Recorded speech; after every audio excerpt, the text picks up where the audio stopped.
हाँ जी, नमस्कार। स्वागत है आपका हमारे इस डिजिटल प्लेटफ़ॉर्म जिसका नाम है एडोग्राम क्लासेज़। हम पढ़ा रहे हैं आपको कंप्यूटर की क्लासेज़, जहाँ पर आपको मिल रही है वो सारी क्लासेज़ जो कंप्यूटर को पूरे सिलेबस को कवर करती है। आइए शुरू करते हैं इस टॉपिक को। जिस टॉपिक को हमने पिछले अधर में छोड़ रखा है, इसका मतलब ये हुआ कि हम सिस्टम सॉफ्टवेयर पढ़ चुके हैं। हम पढ़ रहे थे बाद में एप्लीकेशन सॉफ्टवेयर। जिस एप्लीकेशन सॉफ्टवेयर के बारे में बात हो रही थी तो हमने पूरा उसको डिटेल में पढ़ चुके थे। लेकिन कुछ टॉपिक ऐसे होते हैं जो एग्ज़ाम को टारगेट करते हैं, लाइक जैसे कि एमएस ऑफिस उसका सबसे बड़ा काम होता है। एमएस ऑफिस में एमएस वर्ड पढ़ चुके हैं, उसके बाद एमएस एक्सेल पढ़ चुके हैं, उसके बाद पावर पॉइंट पढ़ चुके हैं। अब 3 और सेक्शन को पढ़ते हैं, उसके बाद सारी चीज़ें आपकी कवर हो जाती है लगभग उस एग्ज़ाम के ओरिएंटेशन के अकॉर्डिंग। चलिए शुरू करते हैं इसको। अगर आप नए हो तो चैनल को सब्सक्राइब करना, अगर आप पहले से पढ़ रहे हो तो शेयर कर देना। मालूम ही होगा आपको कि हाँ, डेप्थ में पढ़ाया जाता है, कॉन्सेप्चुअल पढ़ाया जाता है। टारगेट करते हैं हम एग्ज़ाम को एसएससी, बैंकिंग या बाकी और तमाम जितने एग्ज़ाम्स जहाँ पर कंप्यूटर आता है। चलिए बात करते हैं एमएस ऑफिस। हमने पहले ही ऑलरेडी इस बारे में जिक्र कर चुके हैं। एमएस ऑफिस का मतलब वो एक सॉफ्टवेयर, कौन से वाला? वो एक सॉफ्टवेयर, जिस सॉफ्टवेयर को क्या बोला जाता है? एप्लीकेशन सॉफ्टवेयर बोला जाता है। वो एक एप्लीकेशन सॉफ्टवेयर जो किस में काम आए? ऑफिस के वर्क में काम आए। किस में? ऑफिस के वर्क में काम आए, वही कहलाता है एमएस ऑफिस। इस एमएस ऑफिस को मैंने एक बात और कही थी कि इसके जो अलग अलग जितने सारे एमएस ऑफिस के पार्ट्स है, इसको पार्ट्स बोल सकते हो या उसको अलायंस बोल सकते हो, यानी जिसके साथ वो मिला हुआ है, उन सब का अलग अलग टाइम पर पीरियड में क्या करता है, ये अलग अलग बनता है। कैसे? एग्जाम्पल देता हूँ। ये पहले मान लीजिए एमएस वर्ड है, ये एक टाइम में बना था। एक्सेल है, वो एक टाइम में बना था। पीपीटी वाला पावर पॉइंट है, वो एक टाइम में बना। एक्सेस एक टाइम में बना होगा, आउटलुक एक टाइम में बना होगा और नोट पैड है वो एक टाइम में बना होगा। ये सब अपने अपने टाइम पीरियड के अनुसार बने होंगे। सबको मैंने क्या किया, मैंने नहीं, माइक्रोसॉफ्ट ने ऐसा किया, इसको मिला दिया। मिलाने के बाद मैंने इसको मिलाते ही बोला एक पैकेज आया। उस पैकेज को मैंने बोला एक काम करते हैं, किसका काम है? ये बोले ऑफिस के जितने सारे काम होंगे वो इसी एक पैकेज से काम हो जाएगा। बोल ठीक है। इसका मालिक कौन है? बोलो मैं हूँ, माइक्रोसॉफ्ट, यानी एमएस यानी माइक्रोसॉफ्ट है। इन्होंने क्या किया, जैसे इस पूरे पैकेज को मिला के पूरी दुनिया में रिलीज कर दिया, उसका नाम था एमएस ऑफिस। आपने कभी कभी ऐसा भी देखा, ऑफिस एक उसका नाम कभी या मोबाइल में मिल जाता है 365, यानी इस तरह का भी नाम आता है। इट मीन्स ये सारे के सारे टूल्स को, सारे सारे प्रोग्राम्स को एक में बना के दे दिया और दुनिया को दे दिया पेड कोर्स में। ये एक्चुअल में फ्री नहीं मिलता, कोई पूछ ले तो ये पेड वर्जन है, यानी इसको क्लोज सोर्स बोलते हैं। क्लोज सोर्स जानते हो ना, यानी जिसके पैसे देने पड़ते हैं वो सारे वो वाले हैं, राइट। अब हम इस बारे में बात कर रहे थे, हम इसको पढ़ चुके हैं दोस्तों, वर्ड को हम पढ़ चुके हैं, एक्सेल को हम पढ़े, ये वाले जो 3 ऑप्शन है इसको हम पढ़ते हैं। क्लियर है? यहां तक आपको क्लियर हो गया? अगर ये चीज क्लियर हो गया है तो हम बात करते हैं सबसे पहले एमएस एक्सेस की। पहले तो इस बात को समझो, एक्सेस क्या चीज है। यानी कि हम क्या करते हैं, कभी भी जैसे वर्ड में हो, माइक्रोसॉफ्ट वर्ड हो, एक्सेल हो या फिर पावर पॉइंट हो या बाकी और भी कोई आगे जो आते रहेंगे वो सारी चीजें हो, हम जब भी कभी लिखेंगे तो कहीं ना कहीं जाके हमें ये जो डेटा, जिसको डेटा जो हम लिखते हैं या फिर इंफॉर्मेशन होती है, इन दोनों को क्या करते हैं हम, कहीं कहीं जाके क्या करते हैं, स्टोर करते हैं। राइट और रॉन्ग? यानी स्टोर करते हैं, यानी रखते हैं। अब हमें स्टोर करने का बात तो सही है, लेकिन मुझे क्या करना पड़ेगा, ये स्टोर मैं किसी एक जगह पर रख सकता हूँ। यानी मैंने मान लीजिए स्टोर को मैंने यहाँ एक पीसी में रख दिया। किस में रखा है? एक पीसी में। लेकिन अब क्या होगा, ये डेटा मेरे पास पीसी होगा, मैं पेन ड्राइव लगाऊंगा, फिर जाके दूसरे पीसी में लगा के रख सकता हूँ। तो मुझे लगा नहीं नहीं नहीं नहीं, ऐसा नहीं करते हैं। बोलो क्या? एक काम करते हैं, इसको डेटा को स्टोर करते हैं कहीं क्लाउड पर। क्लाउड मतलब कहीं जाके सर्वर पर जाके रख देते हैं। उस सर्वर में जो डेटा रखा जाएगा उस डेटा को एक्सेस भी कर सकते हैं, यानी ले भी सकते हैं। तो मैंने क्या किया, इस वाले प्रोग्राम को मैंने कर दिया कैंसिल। इस वाले को कैंसिल किया तो मुझे दूसरे वाला प्रोग्राम मिलेगा। दूसरे वाले को मैंने कहा मैं सर्वर पर ये डेटा रख लेता हूँ। सर्वर कहाँ है? जो आपके पास में, आपको ये मालूम होगा, नहीं है तो सुनिए बात। एक कंप्यूटर है ये वाला और एक कंप्यूटर है ये वाला। इसने क्या किया, डेटा को यहां से यहां तक एक आपको पास किया सर्वर के थ्रू, ये सर्वर मान लीजिए ना, ऑनलाइन, इसके अंदर क्या कर दिया, अपलोड कर दिया। इसको अपलोडिंग बोलते हैं। इसने इसका एक्सेस किया तो इसको बोलते हैं डाउनलोडिंग। आपने ये तो सुना होगा, लेकिन फिर भी नहीं होगा तो मैं आपको आगे और एक्सप्लेन कर दूंगा। इस जाके ये डेटा सर्वर पर रख दिया गया, ये सर्वर से डेटा को ले भेजना और उसको ये रिट्रीव करना, इसका काम कौन करवाता है? सर्वर करवाता है। ये कहता है सर्वर साहब आप मेरे डेटा को रख लो। इस डेटा से हम क्या करते हैं? एक्सेस लेते हैं। एक्सेस लेते हैं मतलब उससे अनुमति लेते हैं, भाई साहब डेटा है वो दे दो। जब ये डेटा को एक्सेस लेता है दोस्तों, तो मुझे क्या चाहिए? इसकी सिक्योरिटी चाहिए। क्या चाहिए साहब? सिक्योरिटी चाहिए। अब सिक्योरिटी का मतलब क्या हुआ? सुरक्षा चाहिए मुझे कि कोई भी डेटा थोड़ी ले सकता है मेरा। तो मैंने क्या किया, जैसे ही मुझे सिक्योरिटी का नाम आया तो मैंने क्या किया दोस्तों, मैंने तुरंत का तुरंत एक काम कर दिया। थोड़ा मैं ऊपर करता हूँ इसको। तुरंत के तुरंत मैंने क्या किया, इसके सेट कर दिए एक यूजर नेम और एक बोलते हैं पासवर्ड। जैसा अब मैं आपको समझा देता हूँ। जैसे आपने अपने यूजर नेम पासवर्ड किसके? फेसबुक और इंस्टाग्राम या बाकी जीमेल के आपके अकाउंट के होते हैं, वैसे ही इसके यूजर नेम और पासवर्ड दे दिए। और ये यूजर नेम और पासवर्ड को हम क्या करेंगे? रखेंगे। और जैसे ये यूजर नेम और पासवर्ड मेरे पास होंगे, मेरे पास एक जगह मिल जाएगी, एक स्पेस मिल जाएगा, उसमें जाकर मैं क्या करता हूँ? स्टोर कर लेता हूँ अपना डेटा। राइट? जैसे कि आप फेसबुक की फोटो अपलोड करते हो तो आप वाले एक पूरा एक पोर्शन होता है, यूजर नेम पासवर्ड वगैरह, इसको प्रोफाइल हो जाती है। उस प्रोफाइल में आप वीडियो और आपकी फोटो सब चीज़ रख सकते हो ना। तो क्या उसके लिए पैसा देते हो आप? नहीं। उसका एक सर्वर है, वो सर्वर आपको एक एक्सेस देता है, किस बात का? यूजर नेम और पासवर्ड के तहत, और डेटा में जाके सेव कर लेते हो। सेम यही है। इट मीन्स जब भी कभी हम बात करेंगे किसकी, जब डीबी जिसकी बात करेंगे एमएस एक्सेस की, तो इसका मतलब ये मान के चलना। क्या मानोगे दोस्तों? जब भी डीबीएमएस के बारे में बात, सॉरी एक्सेस के बारे में बात होगी, तो आप रखना ये एक डीबीएमएस है। अब नहीं आपके पास चीज आ गई, डीबीएमएस क्या चीज है ये तो बताओ, ताकि हम इसको समझे। डीबीएमएस का मतलब होता है data base management system. Simple. अब कहोगे डेटाबेस मैनेजमेंट सिस्टम का मतलब इससे कैसे रिलेट होता है? आइए सुनते हैं। डेटाबेस का मैनेजमेंट का मतलब होता है जहां पर क्या रख सकते हो? डेटा को स्टोर करोगे। राइट? डेटा को स्टोर करने का एक तरीका होता है डेटाबेस मैनेजमेंट सिस्टम, यानी डेटा जो होगा, डेटाबेस यानी डेटा रखने वाला, और क्या है? मैनेजमेंट, उसको मैनेज करने वाला। सिस्टम मतलब पूरा। सिस्टम का मतलब जानते हो? कोई चीज़ इनपुट होती है और उसको आउटपुट तक होके आती है ना, उसको सिस्टम कहलाता है। तो क्या कहलाता है? ये डेटाबेस को, डेटा को स्टोर करने का काम करता है। सेम ये सर्वर क्या करता है भाई साहब? डेटा को स्टोर करने का काम करता है। और फिर क्या करता है? इस डेटाबेस से लेने के लिए मेरे पास क्या चाहिए? एक्सेस चाहिए, बिल्कुल चाहिए। यह भी मेरे पास एक्सेस है।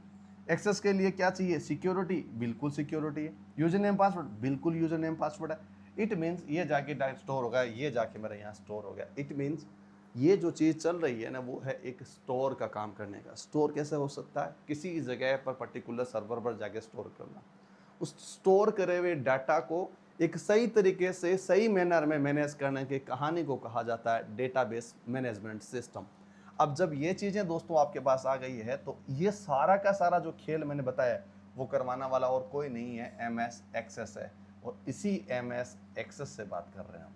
यानी क्यों जरूरत पड़ी? क्योंकि मैंने एमएस वर्ड, एक्सेल या फिर पावर पॉइंट या बाकी अदर चीज़ों को बना रहा हूँ, तो कहीं जाके डेटा कहाँ कहाँ रखूँगा? पूरा वर्ल्ड तो आपस में कनेक्टेड है। तो उसको क्या करूंगा? मैं कहीं से एक्सेस देने का काम शुरू करूंगा। That is called database management, MS access बोलते हैं। ये कब आया साहब? ये इस पूरी दुनिया को लाया गया, रिलीज किया गया कब? 13 नवंबर 1992।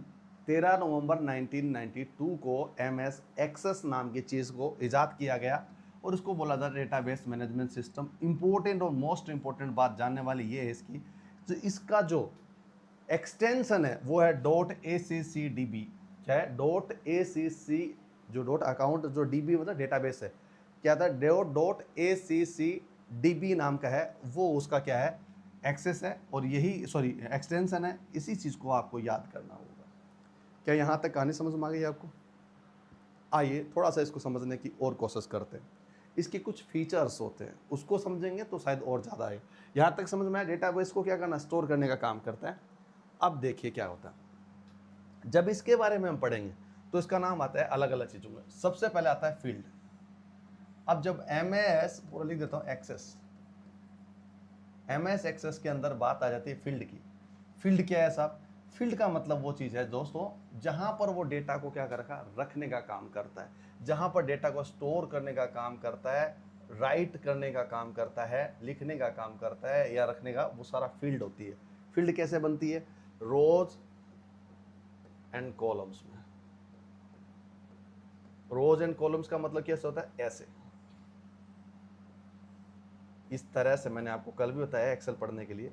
अब मेरे यहाँ पर क्या करता हूँ, मैं डेटा रखता हूँ, इसमें डेटा रखूँगा, इसमें रखूँगा, इसमें रखूँगा, इसमें रखूँगा, इसमें रखूँगा, ये सब जो डेटा रखने का तरीका है, ये सारा फील्ड है इसका, ठीक है। अब क्या होता है, दूसरा पोर्शन है रिकॉर्ड, इसका एक फीचर है रिकॉर्ड। अब आप मुझे बोलोगे रिकॉर्ड क्या चीज़ है।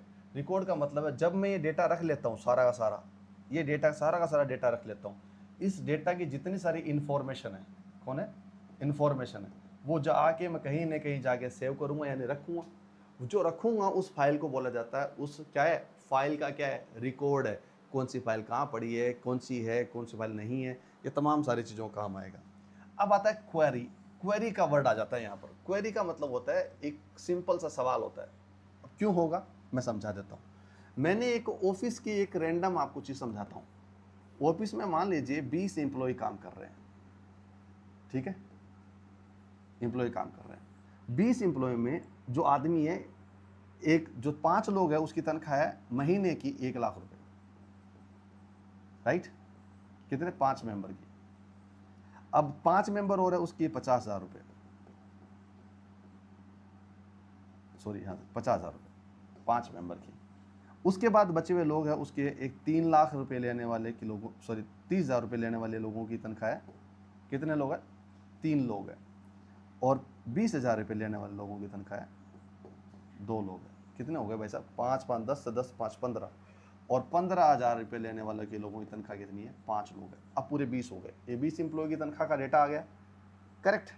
अब मुझे क्या करना है, सिंपल, मैंने डेटा स्टोर कर लिया। अब मुझे क्या कहता है, इस डेटा को मुझे रिट्रीव करना, तो क्या करना पड़ेगा, मुझे एक चीज़ जाननी पड़ेगी दोस्तों। क्या, ये मेरी क्वेरी यहाँ पर स्टार्ट होती है।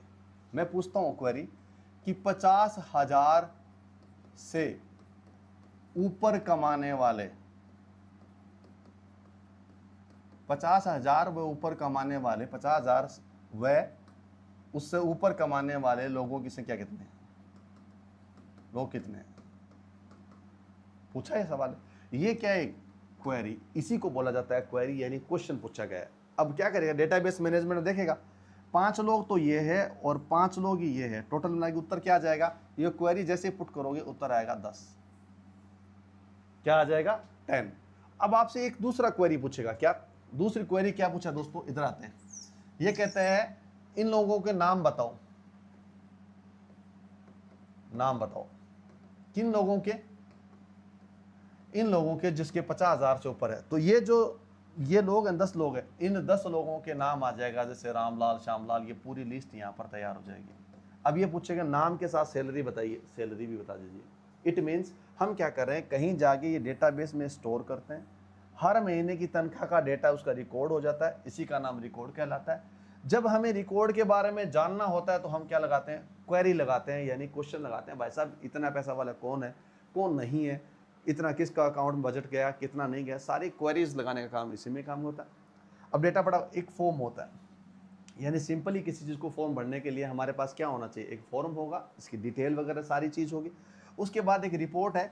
रिपोर्ट का मतलब होता है जब हम किसी चीज़ को बनाते हैं और बना के ये पूरे फाइलों को बना के कहीं जाके एक समराइज डेटा देते हैं, उसी का नाम रिपोर्ट है। इट मीन्स जैसे मान लीजिए मैं एक अकाउंटेंट हूँ और मैंने पूरी रिपोर्ट बना दी, यानी पूरे सैलरी बना दी सब लोगों की, उस सैलरी का डेटा सारा लिख दिया, जैसे ये लिखा हुआ है, उस डेटा को मैंने क्या किया, इस महीने में ये सैलरी है, जाके मेरे बॉस के पास जाएगी, यानी कि सीनियर के पास जाएगी, जो मैं भेजूंगा उसी का नाम क्या होगा, रिपोर्ट, राइट। और इसके अलावा एक होता है मैक्रो। मैक्रो का मतलब मैंने पहले ही ऑलरेडी बता चुका हूं, मैक्रो का फंक्शन का मतलब ये होता है कि आप किसी चीज़ को रिपीटेटिव, यानी बार बार इस चीज़ को यूज करना चाहते हो तो वो सारी यही होगा। जैसे एक क्वेरी है, इसको रिपीट करना चाहते हो, इसको मैक्रो लगा दो। मैक्रो का मतलब हर चीज़ को बार बार रिपीट करने का मतलब मैक्रो कहलाती है। That is called MS access. क्या ये बात तब तक समझ में आ गई आपको? एमएस एक्सेस एक डेटाबेस मैनेजमेंट सिस्टम है जो काम करता है, आप कोई भी डेटा को रिकॉर्ड के तौर पर वहाँ रखते हो, उससे वापस रिट्रीव करने का भी काम कर सकते हो, आप उसे इंसर्ट भी कर सकते हो, अपडेट भी कर सकते हो। इट मीन्स हर एक वो पार्ट कर सकते हो जो आप चाहते हो। शर्त ये है कि उसके लिए आपको एक एक्सेस लेना पड़ेगा, यानी यूजर नेम और पासवर्ड होगा, और रखा कहाँ जाएगा, सर्वर के ऊपर रखा गया, राइट।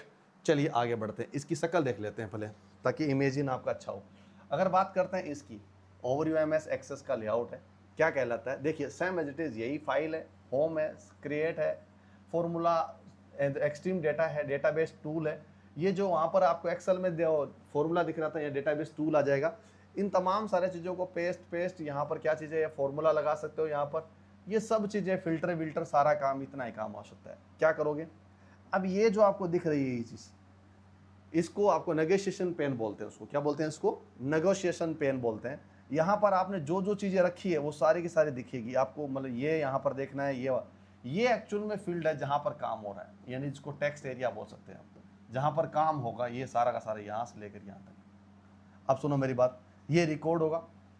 अब रिकॉर्ड को क्या बोला जाता है, ये देखो इसमें कितना रिकॉर्ड है, ये देखो नाम, ये नाम कस्टमर आईडी है, ये सारा का सारा रिकॉर्ड इसमें तैयार हो गया, यानी किसी व्यक्ति की पूरी जानकारी आपको एज ए रिकॉर्ड के तौर पर यहाँ पर हो गई है।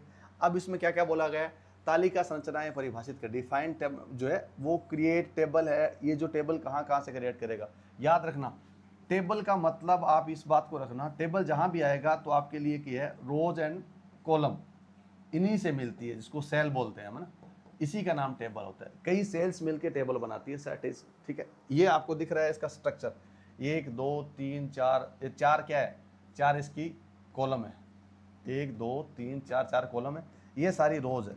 तो ये रोज और कॉलम मिलके एक पूरा का पूरा इस तरह सेल बनाती है, उसी को सेल बनाई हुई पूरी चीज़ आपको स्ट्रक्चर दिख रहा है, उसको बोला जाता है टेबल, ठीक है। ये सारा चीज़ आपको दिखा, ये पूरी रिपोर्ट की टेबल होती है, ये सारा इसी में दिखता है। इसके अलावा क्या आता है, रिट्रीव कर सकते हो, एनालिसिस कर सकते हो, डेटा होता है उसको आप ले सकते हो, उसका एनालिसिस कर सकते हो, कंपेयर कर सकते हो कि भाई किसकी सैलरी ज़्यादा है, किसकी कम है, इस बार सैलरी किसकी ज़्यादा है, काम किसका ज़्यादा था कम था, ये सब चीज़ें इसी में डेटा मैनेज करता है, इसी का नाम है ये जो है नेविगेशन फलक, उसको पेन बोलते हैं ये वाला। तो कहाँ जाना है कहाँ नहीं जाना, ये सारी चीज़ें आपको दिखते हैं, 1 देखना है 4 देखना है, सब चीज़ें रिपोर्ट को जनरेट किया जाता है, और उसके बाद जनरेट करने के बाद में जहाँ आपको रखना था वहाँ पर रख दिया जाता है। जैसे मुझे और किसी को देना है वो भी रिपोर्ट में जनरेट करके मैं किसी को दे सकता हूँ, प्रिंट आउट कर सकता हूँ, दैट इज ऑल। इसी का नाम MS एक्सेस है, यानी कि माइक्रोसॉफ्ट का वो एक फीचर जो आपका क्या करता है, डेटा स्टोर करता है, रिट्रीव करता है, यानी देता है लेता है, डेटा रखने का काम करता है, that is called MS access. मुझे लगता है सारी चीज़ें क्लियर हो गई। चलिए क्लियर हो गई तो हम इस पर बात करेंगे MS आउटलुक पर। MS आउटलुक नाम दिख रहा होगा आपको, आउटलुक का मतलब मैं एक चीज़ मान के चलिए, मेल है, चलिए इसको तो मान लोगे मेल है। आउटलुक का मतलब क्या होता है, एक मेल है। अब आउटलुक है क्या, किस तरह काम करता है, ये आप बताइए मुझे, आपके पास दिमाग में क्या चीज़ चल रही है जब भी आप कभी बात करोगे। आउटलुक का मतलब ये हो जाता है दोस्तों, यानी कि हम क्या करते हैं, कहीं भी कभी भी जब भी हमारे पास, इसकी शक्ल दिखाता हूँ पर देखिए, आपने कभी देखा होगा तो इस तरह से होता है ये आउटलुक का फीचर। अगर इस शक्ल में आप देखोगे तो उसको बहुत ज़्यादा गेन कर पाओगे, आउटलुक में एक्चुअल में काम क्या करता है। आइए इस पर बात कर लेते हैं, इस जो शक्ल दिख रही है आपको उस पर क्या होता है। मैंने लिखा मेल, क्या मतलब है मेल का, मेल का मतलब होता है कि मैंने कोई भी, मान लो आज का मतलब आप मैसेज करते हो ना, यही तो है मैसेज, यानी कि संदेश। आप किसी को संदेश भेज रहे हो तो आज आप मोबाइल से, फ़ोन से यूज़ करते हो, फ़ोन से कोई चीज़ टाइप करते हो, और टाइप करने के बाद में दोस्तों क्या करते हो, सेंड कर देते हो, राइट ना, ठीक है, बहुत बढ़िया। लेकिन उससे पहले अगर बात की जाए, लोग क्या करते हैं, ऑफिशियली काम करने के लिए, किसी को डेटा को संदेश भेजने के लिए मुझे क्या करना पड़ता है, ईमेल करता है।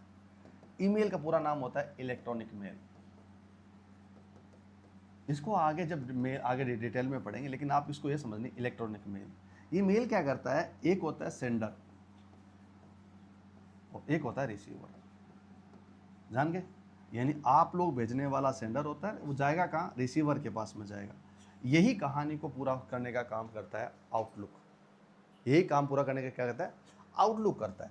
ये क्या करता है, आउटलुक का मतलब है ये इन्फॉर्मेशन को मैनेज करता है, ये जितनी इन्फॉर्मेशन होती है आपको कहीं भेजना होता है उसको मैनेज करने का काम करता है। और ये आउटलुक क्या कहलाता है, ये पूरा मेल सिस्टम जिसको आप आज पढ़ते हो, जिसका नाम बोलते हैं जीमेल, है ना, गूगल मेल बोलते हैं उसको, जीमेल, ये जीमेल ही एक मेल का पार्ट है। लेकिन माइक्रोसॉफ्ट ने, गूगल ने जो बनाया वो तो गूगल मेल है यानी जीमेल है, लेकिन जो माइक्रोसॉफ्ट ने बनाया उसी का नाम दिया आउटलुक।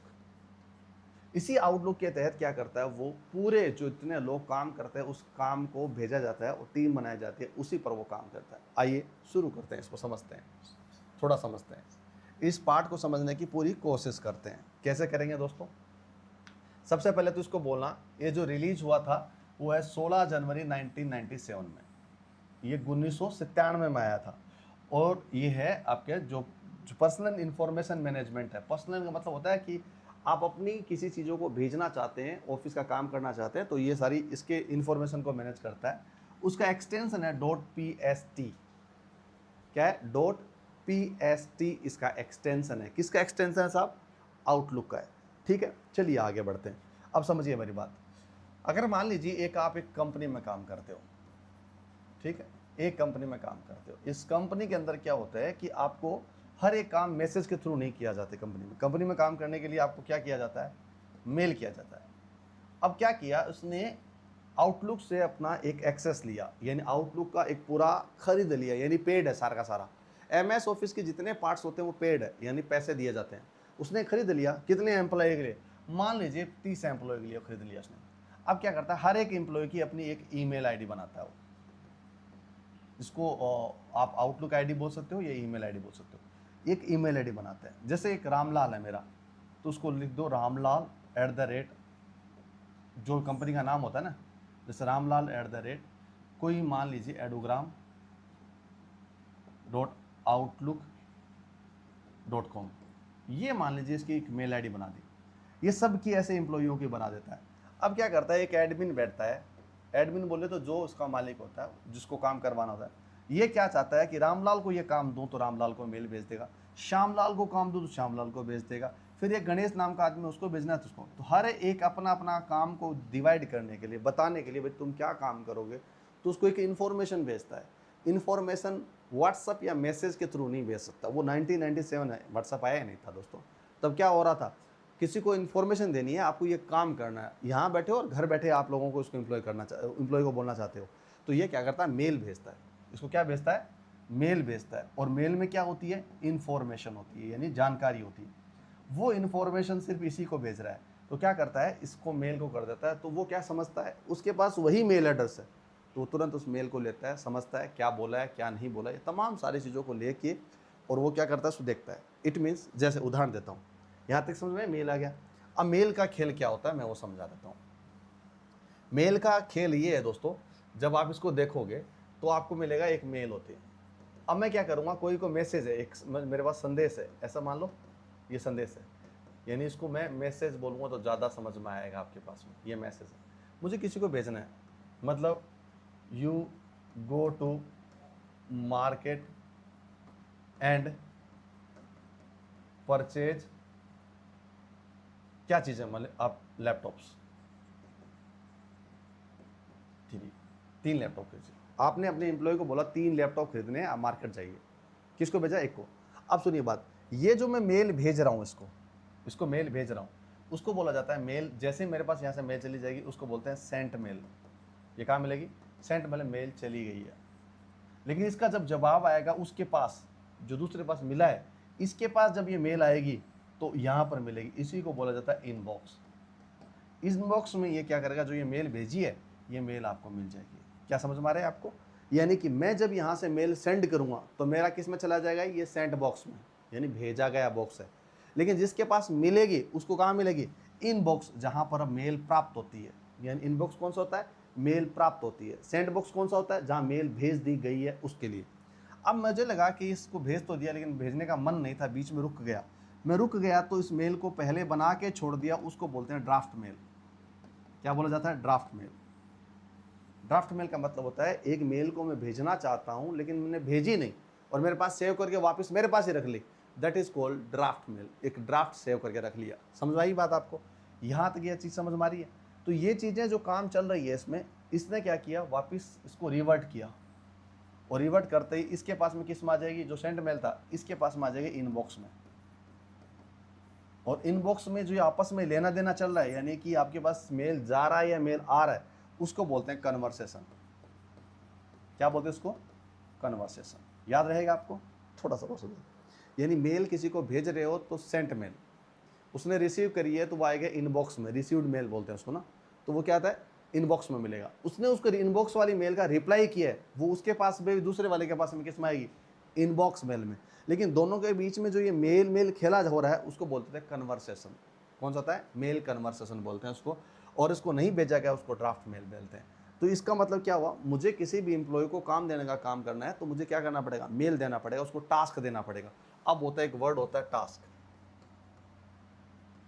क्या होता है, टास्क। जो ये मैसेज लिखा गया है, मैंने लिखा ना ये कि you go to market and purchase laptops of 3, ठीक, ये क्या है, ये मैंने उसको टास्क दी है, ये मैंने काम दिया है। कोई भी काम अगर किसी को देते हैं उसको बोला जाता है टास्क। तो इस टास्क को क्या बोला जाता है, कोई पूछे टास्क क्या होती है, टास्क मतलब कोई काम। कंप्यूटर में कहते हैं मल्टीटास्किंग होता है। Why, what is the meaning of that multitasking? The meaning is that कि ये computer can do multiple work at A time, यानी एक ही समय में बहुत सारे वो काम कर सकता है। Are you getting it? That means कि कंप्यूटर एक मल्टीटास्किंग है। तो यही क्या करता है, अपने किसी इंप्लॉय को एक टास्क देता है, काम देता है, that is called task, right. आगे बढ़ते हैं, यहाँ तक समझ में आ गया? अगर यहाँ तक समझ में आ गया तो उसके कुछ फीचर्स होते हैं जिसको मैं आपको शेयर कर लेता हूँ, काम आएगा। MS आउटलुक का मतलब आप समझ लेना है, एक माइक्रोसॉफ्ट का वो एक मेल सिस्टम का एक है, जो मेल किसी को, बच्चे को, आदमी को भेजना है या नहीं देना। आप जैसे मेल करते हो, जीमेल अकाउंट खोलते हो, वैसे आउटलुक भी एक मेल अकाउंट है, राइट। चलिए आगे बढ़ते हैं। इसका सबसे पहले नाम क्या आता है, मेल। मेल को मैंने कहा कि ऐसी एक चीज़ जो आप किसी को भेजना चाहते हो, किसी को क्या करना चाहते हो, सेंड करना चाहते हो, एक फाइल, चाहे वो क्या हो, चाहे वो फाइल हो, चाहे वो रिपोर्ट हो, चाहे वो टास्क हो, चाहे वो और बाकी और कोई चीज़ें अटैच फाइल में, जिसको बोलते हैं अटैच फाइल, अटैच मतलब फाइल जोड़ के, कोई भी चीज़ किसी भी आप व्यक्ति के पास में किसी कोई पर्टिकुलर एड्रेस पर आप भेजना चाहते हो, दैट इज कॉल्ड मेल। आपने एक चीज़ों को मेल किया, मतलब ये कंपोज किया, इसको मेल को क्या बोलते हैं, एक वर्ड बोलते हैं कंपोज। क्या बोलते हैं दोस्तों, कंपोज। कंपोज का मतलब होता है किसी मेल को बनाना। मेल को क्या होता है, किसको, मेल को बनाना, यानी अगर आपने एक मेल को बनाया है, इसका मतलब कंपोज किया, आपने बनाया है, और उसको भेजना, फिर उसके बाद सेंड हो जाता है, ठीक है। मेल को कंपोज करता है। और मेल कौन होता है, बहुत सारी चीज़ों, यानी रिपोर्ट्स की हो सकती है, किसी को मैसेज है, किसी को टास्क है, किसी का काम है, किसी के बाकी तमाम सारी चीज़ें, चाहे ऑडियो हो, वीडियो हो, MP3 हो, MP4 हो, या कोई फोटोज़ हो, या कोई एक्सेल फाइल हो, सब चीज़ें जोड़ के आप करोगे तो उसको बोला जाता है क्या, मेल। मेल के अंदर जो फाइलें होती है वो अटैच होती है, यानी जुड़ती है, ठीक है। अब क्या सीन आया भाई साहब, इतना समझ में आ गया आपको? दूसरे वाला वर्ड आता है क्या, ये मेल बन के, ये मेल किसी को भेजा, और दूसरे रिसीवर साइड में, किस में, रिसीवर साइड में आपके पास मेल मिली, तो वो किस में मिलेगी, इनबॉक्स में। किस में मिलेगी, इनबॉक्स में। और मैंने भेजी है इसी मेल को, तो उसके पास में जो यूजर भेजी, ये तो रिसीवर है, ये सेंडर है। अगर सेंडर ने भेजी है वो किस में जाएगी, सेंट आइटम में। किस में जाएगा, सेंट आइटम। अगर मैंने ये मेल भेजी, लेकिन ये मेल मैंने भेजना चाहता था, है ना, ये सेंडर मुझे मेल भेजना चाहता था लेकिन भेजा नहीं, उसने बंद कर दिया, बोला नहीं भेजूंगा, बना के कंपोज कर चुका है, वो क्या कर चुका है, वो कंपोज यानी मेल बना चुका है, लेकिन वो भेज नहीं रहा है, काट देता है, उसी का नाम क्या आता है, ड्राफ्ट कहलाता है। यानी मुझे और बाकी एक कैलेंडर नाम आता है यहाँ पर, एक और है फीचर। कैलेंडर का मतलब है दोस्तों कि मुझे किस डेट को ये मेल भेजनी है, दैट इज कॉल्ड कैलेंडर। यानी कोई भी टास्क होता है, डेट पर तो टास्क देनी हो, मेल करनी हो, या फिर और बाकी अदर कोई एक्टिविटी करनी हो, जिसको हम डिफाइन करते हैं डेट वाइज, उस डेट वाइज दिखाने के लिए मुझे कैलेंडर की जरूरत पड़ती है। इसलिए इसकी कैलेंडर को, उसी कैलेंडर की डेट को वो क्या करता है, मेल कर देता है ऑटोमेटिक, आपको करने की जरूरत नहीं है अगर आपने उस डेट को डाल दिया। इसके अलावा टास्क है, टास्क का मतलब मैंने बोला था, कोई भी काम किसी को देते हो उसको बोला टास्क बोला जाता है। नोट्स का मतलब होता है, आप जब लिखते हो, जब मेल करते हो, तो उस पर आप नोट्स लिख सकते हो, यानी लिख सकते हो, जो मन करे वो चीज़ें काम दे सकते हो, इस तरह से आपको ये काम करना हो, ये तरह सारी चीज़ें बना के भेज सकते हो, वो नोट्स होते हैं। और बाकी और कुछ चीज़ें हैं नहीं, दैट इज़ कॉल, पूरा का पूरा सिस्टम ये समझ में आ जाए। अगर आपके पास में ये चीज़ आ जाती है तो ये सुनिए मेरी बात क्या है, ये और आउटलुक का। आउटलुक के बारे में अगर बात करेंगे तो हम सबसे पहले बात करेंगे ईमेल के बारे में। देखिए मैंने कहा ना कंपोज ईमेल, आपको दिख रहा हो, नहीं हो रहा तो भी बता दूं, यहाँ कंपोज ईमेल नाम आता है, यानी मेल को बनाना। यानी कोई पूछ ले आपसे, मेल को बनाने का, क्रिएट करने का काम कौन सा होता है, कंपोज ईमेल का नाम आता है। और ये मेल यहाँ से हो जाती है, देखो ये न्यू ईमेल कर सकते हो, न्यू ईमेल आप चाहते हो, कट कॉपी पेस्ट, ये सारी चीज़ें हो जाएगी।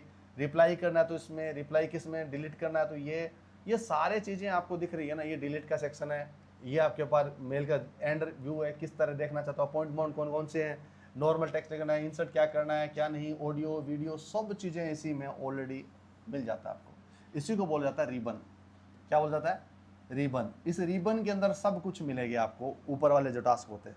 अब ये वाला पोर्शन है, कौन से वाला, मैंने बोला था इनबॉक्स, यहीं पर मिलता है। इसके अलावा सेंट आइटम भी इसी में मिलता है, ड्राफ्ट होता है वो इसी में मिलता है। एक नाम हो रहा था ट्रैश। ट्रैश का मतलब होता है जिस फाइल को मैंने डिलीट कर दिया वो सारे किस में आएंगे, ट्रैश में। जिस फाइल को मैं डिलीट कर देता हूँ वो किस में आता है, ट्रैश में। इसके अलावा कैलेंडर, प्यूपल, कौन कौन आदमी है, टास्क क्या क्या दिए गए, ये तमाम सारे चीज़ें। ये आपको दिख रहा है, ये सारी रिसेंट मेल का वो है इनबॉक्स। कौन सा है, इनबॉक्स। यानी मुझे इनबॉक्स खोलूँगा तो इनबॉक्स का स्टेटस आ जाएगा कुछ। ये जो चीज़ आपको दिख रही है ये सारा मैंने देखिए बता रहा हूँ, ये मीटिंग अपडेट कर दी मैंने इस तारीख को, तो मैंने मैसेज लिखा, देखो thank you for your seeing the meeting your, ये जी मीटिंग लिख दी मैंने, और सारा कुछ इसमें टेक्स्ट एरिया, इस टेक्स्ट एरिया के अंदर मैंने लिख दिया। और ये जो लिया है उसको बोला जाता है टास्क, ये मैंने टास्क दे दिया। और ये देखो साथ में एक फाइल अटैच है, उसको बोलते हैं अटैचमेंट। क्या है, अटैचमेंट, यानी फाइल अटैच की गई है, अटैच्ड है। ठीक है, इसको आप जूम और जूम आउट कर सकते हो। ये तमाम सारा चीज़ें, ये सारा मेल वाला सिस्टम वही आउटलुक वाला सिस्टम है। आपको ये दिखेगा, ये फाइल को ऑर्गेनाइज करने का काम करता है, वो तुरंत आपके पास में आपके रिसीव हो जाता है। बार बार रिफ्रेशिंग रेट इसकी ज़्यादा होती है, तो मेल करते हो तो रिफ्रेश करने की जरूरत नहीं, अपना आप आ जाता है। कैलेंडर को मैनेज कर सकते हो यहाँ से, और आप कॉन्टैक्ट भी आप लिख सकते हो, आपके जो मोबाइल कॉन्टैक्ट है उसको भी आप यहाँ पर रिट्रीव कर सकते हो। और इसके बाद टास्क को डू, जो आपके पास क्या क्या काम होता है उसको बोलते हैं task to do. Task to do का मतलब होता है कि आपने क्या क्या काम आज के दिए हैं और जो पूरे करने हैं, वो बोला है टास्क टू डू होते हैं। और उसके बाद रूल और फिल्टर्स आप यूज़ कर सकते हैं, किस किस को देना है, फिल्टर्स भी यूज़ कर सकते हो। That is called Microsoft outlook. क्या ये बात क्लियर हो गई आपकी? ठीक है, इससे जितने सारे सवाल बनते हैं वो सारे सवाल हो गए, हम क्वेश्चन को अलग से लेके चलेंगे, लेकिन इसमें से इतना सारा कॉन्सेप्चुअल है वो बता दिया। अगला आता है वन नोट। वन नोट का मतलब क्या होता है भाई साहब? अब मैंने वन नोट को पहले समझते हैं, एक्सप्लेन करते हैं। यानी कि मेरे पास एक दोस्तों ये पूरा पेज है, इस पूरे पेज के अंदर, इस पूरे पेज के अंदर मैं इस पर काम करता हूँ, वर्क करता हूँ। यानी मुझे लगता है कि कोई टास्क को लिखना है या मुझे कोई और वर्क लिखना है, रिपोर्ट लिखनी है, मैं क्या करता हूँ, उस पूरे, जैसे बोर्ड को लिख रहा हूँ वैसे ही वन नोट होता है, जैसे बोर्ड पर मैं लिख रहा हूँ ना वैसे ही वन नोट होता है। ये किसने फीचर दिया? ये माइक्रोसॉफ्ट ने दिया। माइक्रोसॉफ्ट ने कहा भाई साहब तुम्हारा मन करे वैसा काम कर सकते हो। कैसे? कि तुम्हारा मन करे तुम टास्क बना सकते हो, तुम काम कर सकते हो, डिज़ाइन बना सकते हो। जो इस पे तुम्हारे पास डिज़ाइन बनाने के लिए तुम्हारे पास कोई बोर्ड तो है नहीं उस टाइम। यानी अब तक मैंने काम किया वो किस में किया, मेल किया, लिखे हुए सब, लेकिन मेल बनाने के लिए मुझे कोई कंपोज करने का तरीका तो ढूंढना पड़ेगा, जहाँ पर मैं लिख सकता हूँ, सोच सकता हूँ, या यानी मैं क्या कर सकता हूँ, कोई इंसर्ट करके देखूंगा, कोई डिलीट करके देखूंगा, कोई मुझे इसका व्यू करके देखूंगा कि भाई कैसा लग रहा है, कैसा नहीं लग रहा है। ये तमाम सारी चीज़ों के लिए हम क्या करते हैं, वन नोट को यूज़ करते हैं। कैसी शक्ल होती है? चलिए इसकी शक्ल ऐसे होती है। ठीक है, अगर बात की जाए ये वन नोट के लिए आउट है। वन नोट का मतलब है सेम एज इट इज। किसका? यानी मुझे कोई काम करना है और उस काम के लिए एज ए मेल फंक्शन की तरह ही यूज़ हो सकता है। मैं पीपीटी को यूज़ कर सकता हूँ, मैं नोट्स को यूज़ कर, मेरे एमएस वर्ड को यूज़ कर सकता हूँ, जिस सब को मिला के एक जगह यूज़ कर सकता हूँ। That is called one note. ठीक है, ये आपको वन नोट दिखा होगा। अगर मैं इस वन नोट को दिखा होगा तो मैं आपको चीज़ बता देता हूँ क्या, कि यानी आप कोई काम करना चाहते हो, कोई टास्क करना चाहते हो, आपके पास में सेम एज इट इज़ वो रहेगा। आपको लगता है यार मेरे पास किस में, वर्ड में कोई चीज़ है, माइक्रोसॉफ्ट वर्ड में चीज़ है, आजा भाई साहब तुम्हारा एक्सेस है, चलिए मैं यहाँ लिख देता हूँ, ये मेरी वन नोट की फाइल है। मुझे पास में एक्सेल की फाइल है, बोले तेरा भी स्वागत है, आ जाओ भाई साहब। मेरे पास पावर पॉइंट की भी स्लाइड है, बिल्कुल तेरा भी स्वागत है भाई साहब। और बाकी कहता है मेरे पास एक्सेस भी है, यानी मेरे माइक्रोसॉफ्ट, तुम भी स्वागत है। ये तमाम सारे चीज़ों को लेके एक जगह मैं डिस्कशन करता हूँ, यानी सोच सकता हूँ, बात कर सकता हूँ। ये तमाम सारा वन नोट करवाता है। इट मीन्स सिंपल भाषा में, एक रफ कॉपी होती है आपके पास में, एक रफ कॉपी में आप काम करना चाहते हो तो रफ कॉपी का काम आपको कहाँ पर दिखाना है, ये that is called one note. यानी मेरा कोई काम करना है और मुझे अभी तक पता क्लियर नहीं है कि ये चीज़ होना है, लेकिन मैं उसको क्या कर सकता हूँ, तैयारी कर सकता हूँ सब चीज़ों के लिए। तो ये सारी तैयारियों का जो है वो जखीरा लेके बैठा होता है, वो कौन होता है, MS one note. One note पे एक चीज़ और बता दूं दोस्तों, ये वन नोट में आपके पास में, आप जो मैं लिख रहा हूँ ये वन नोट, ये जो मैं आपको, ये जो आप सबसे बढ़िया एग्जांपल क्या है, मैं ये जो बोर्ड में काम कर रहा हूँ ना, इसको बोला जाता है डिजिटल बोर्ड। इसको क्या बोला जाता है, डिजिटल बोर्ड। इस डिजिटल बोर्ड पर मैं जो लिख रहा हूँ और आपको एक्सप्लेन कर रहा हूँ ना, ये सारी एक्सप्लेनेशन कर रहा हूँ, वो सेम एज इट इज किस पे कर रहा हूँ, वन नोट पे कर रहा हूँ। That is called feature of the Microsoft. इससे ज़्यादा लाइव एग्जांपल नहीं दे सकता। जो मैं लिख रहा हूँ आपके सामने वो सारा क्या है, वन नोट है। अब इसका रिलीज होता है, ये रिलीज कब होता है दोस्तों, ये रिलीज होता है 19 नवंबर 2003 को ये रिलीज होता है। दुनिया जगत में बताता है भाई साहब आप बैठ के काम कर सकते हो। और इसका जो एक्सटेंशन है .1 है, क्या है, डॉट वन है। इस डॉट वन को एक्सटेंशन आते ही क्या होता है, ये वन नोट फाइल होती है जिस पर आप वो काम कर सकते हो। चलिए इसके फीचर्स के बारे में जान लेते हैं। सबसे पहले बात करते हैं नोटबुक, एक फीचर है इसका। नोटबुक का मतलब है एक फाइल। फाइल कौन सी? जहाँ पर आप वर्क कर रहे हो, जहाँ पर काम कर रहे हो, उस काम की पूरी फाइल को, यानी फाइल के मतलब मैंने बताया ना आपको MS एक्सेल के बारे में वर्कशीट होती है, वैसे पूरी वर्क बुक होती है ना, उस वर्क बुक की जगह ये आता है नोटबुक। यानी इसमें कितने पेजेस होंगे, इसके बहुत सारे पेजेस को इकट्ठा कर दिया जाता है, तब जाके क्या बनता है, नोटबुक। बहुत सारे पेज, हर एक पेज में काम होता है। चलिए मान लीजिए उसके बाद में दूसरा नाम आता है सेक्शन। समझा देता हूँ। सेक्शन का मतलब है मैंने एक पूरा ये पेज बनाया है ना, उस पेज को मैंने यहाँ डिवाइड कर दिया। क्या? यहाँ पर मैं रखूँगा टास्क और यहाँ पर करूँगा वर्क। तो मैंने इसको क्या किया, एक सेक्शन में बांट दिया, ये दूसरे वाला। हर एक अलग अलग सेक्शन में बांट सकता हूँ मैं, अलग अलग मेरे जहाँ जरूरत के अकॉर्डिंग अलग अलग बांट सकता हूँ। That is called section. That is called section. Section कहलाता है। अब क्या होता है ये दोस्तों, ये जो सेक्शन जिसमें बांटा है मैंने, जिसमें डिवाइड किया है, उसी पूरी चीज़ को ये पेज दिखता है, उसी का नाम पेज है। क्या कहलाता है? पेज। ये तीसरा नाम इसका यहाँ पेज कवर हो जाता है। यानी कि किसी भी नोटबुक का एक, जहाँ पर मैं काम करना चाहता हूँ और उस पूरे काम करने का एक पूरा एक पेज होता है, उस पूरे पेज को पेज कहलाता है। और बहुत सारे पेज मिलके क्या बनाते हैं, उसको क्या बनाते हैं, नोटबुक बनाते हैं। और नोटबुक में क्या होता है, इसमें अंदर क्या होता है, ये जो बनाता हूँ या लिखता हूँ या काम करता हूँ, ये जो छोटी छोटी चीज़ें मैंने कहा, ये एक बना लेता हूँ, इसको ये बना लेता हूँ, इस तरह से ये हर एक चीज़ों को टास्क बना लेता हूँ ना, उसी को बोला जाता है नोट्स। नोट जानते हो? जैसे उदाहरण देता हूँ, कैसे? आपने MS ऑफिस से उठा लिया, MS वर्ड से, जैसे उदाहरण देता हूँ, आप नोट्स बनाते हो अपने एग्जाम की तैयारी के लिए, तो आप एक किताब से कुछ लिखा लेते हो, इस किताब से अच्छा इससे, इस किताब से अच्छा ये, सब मिला के एक क्या बनाते हो, अपने अकॉर्डिंग एक नोट्स बनाते हो ना। तो यही नोट्स है जो आपके पास अलग अलग नोट्स हैं। ये सारे नोट्स को मिला के मैं यहाँ पर वर्क करता हूँ। That is called notes. यानी पर्टिकुलर वो चीज़ें जो आप कहीं और जगह से उठा उठा के लेके आ रहे हो, उसे नोट्स बोलते हैं। ठीक है, नोट्स आ गए। नोट्स के बाद में टैग्स। टैग्स का मतलब होता है कि मुझे लगता है कि यार ये चीज़, मुझे ये टैग्स का नाम आता है नहीं, क्या आता है, मुझे लगता है ये चीज़ मेरे आगे काम आएगी, तो मैंने इसको लगाया छोड़ दिया, ये भी काम आएगी, ये भी काम आएगी और ये भी काम आएगी। मैंने इन चारों चीज़ों को एक जगह लगा के छोड़ दिया, जिसका नाम दिया मैंने टैग्स। यानी मुझे जरूरत पड़ेगी, यानी वो जैसे आप कॉपी में देखते हो तो एक स्लिप चिपकाते हो ना, से ये वाला ये वाला पोर्शन यहाँ है, ये वाला पोर्शन है, बाहर एक निकल के आती है, स्लिप आती है, उस पर लिखा होता है, आपने लिख देते हो। That is called tag. इसके अंदर भी स्लिप चिपका सकते हो, क्या टैग होते हैं, उसको टैग बोल, क्या काम करना है क्या नहीं करना, दैट इज कॉल्ड टैग्स। इसके अलावा सर्च। सर्च का नाम जहाँ आएगा दोस्तों, तो उसका मतलब ये हो जाता है कुछ भी चीज़ मुझे सर्च करनी होती है, चाहे वो गूगल के थ्रू करनी हो या फिर कहीं और उसमें पड़ी हुई डेटा है उसमें पढ़नी हो, कंप्यूटर में करनी है, सारी सर्च करने का काम भी सर्च करता है, ये काम उसी का होता है। सिंक का नाम आता है, एक नाम आता है सिंक, ऐसे नाम आएगा, कोई पूछे आपसे, सिंक होता है। सिंक का मतलब होता है कि जैसे मुझे एक फाइल में काम करना है, इस पर काम करना है, लेकिन मैं एक अकेला काम नहीं करूँगा भाई साहब। क्या? मेरे पास एक और टीम है जिसको भी मैं ये काम करके सेक्शन में डिवाइड कर देता हूँ, लेकिन इन दोनों को मैं आपस में कनेक्ट कर देता हूँ। यानी ये काम अपना करेगा, लेकिन ये काम ये होगा। इन दोनों को जो मैं जोड़ता हूँ, उसी का नाम कहता है सिंक। क्या कहलाता है? सिंक। यानी एक को टास्क पूरा कर रहा है, दूसरे वाला टास्क भी पूरा करे, तो दोनों को आपस में जोड़ते हैं, उसको क्या बोला जाता है? सिंक करना, यानी जोड़ देना।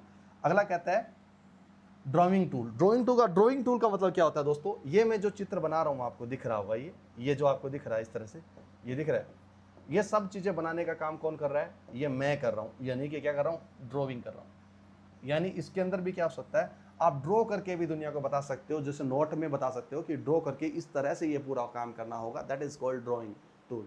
यानी वो आप टास्क को जब बनाते हो किसी के नोट पैड पे, तो आप जैसे टीचर बनाते हैं, पढ़ाते हैं ना आपको, जब ऑनलाइन पढ़ाते हैं तो आपके पास एक नोट पैड होता है, उस नोट पैड के थ्रू पढ़ाते हैं, वो दैट इज कॉल्ड, यही तो नोटबुक है, वो वही तो नोट पैड है। उसको वो क्या करता है, वो बनाता है और डायग्राम देता है। जैसे मैं एक टीचर हूँ, आपको डायग्राम बना के बता रहा हूँ, सेम ऐसे ही करते हैं। तो ये सारे ड्राइंग टूल होते हैं। एक होता है ऑडियो नोट्स। क्या नाम होता है? Audio notes. ऑडियो नोट्स का मतलब होता है कि मुझे कुछ चीज़ों को मुझे एक्सप्लेन करना है, वॉइस के थ्रू बताना है मुझे कि ये ऐसा ऐसा होगा, तो मुझे ऑडियो भी ऐड कर सकता हूँ। That is called audio notes. और अगला कहता है शेयरिंग। अंत वाला है क्या? शेयरिंग। शेयरिंग का मतलब आप हमेशा याद रखना, मैं जैसे आपको कह रहा हूँ, इस वीडियो को आप शेयर कर देना आपके दोस्तों के पास, इसी को कॉल करता है शेयरिंग। शेयरिंग का मतलब है एक चीज़ों को आप कहीं और भेजना चाहते हो और दोस्तों के साथ शेयर करना चाहते हो, अपने जहाँ जरूरत पड़ती है उसको भेजना चाहते हो। That is called sharing. Clear है मेरी बात? अगर ये चीज़ समझ में आ गया तो आपको ये समझ में आ गया होगा नोट पैड का काम क्या होता है। सिंपली एक पैड होता है जहाँ पर आप काम कर सकते हो, लिख सकते हो। आइए इसको समझते हैं थोड़ा सा। यहाँ पर अगर हम इसको पढ़ेंगे तो ये चीज़ यहाँ चल गया, ये कैप्चर आपके विचारों को क्या करता है, पकड़ने का काम करता है। सेम यही रिबन यूज होगा। इस बात को तो रोकना है मत। ये जो फाइल आपको दिख रही है सब चीज़ों में ही इसका रिबन कहते हैं। रिबन में क्या क्या है, फाइल है, होम है, इंसर्ट है, ड्रो है, व्यू है, ये सब चीज़ चलेगा। एक बात जरूर याद रखना, बाई डिफॉल्ट हमेशा होम आता है।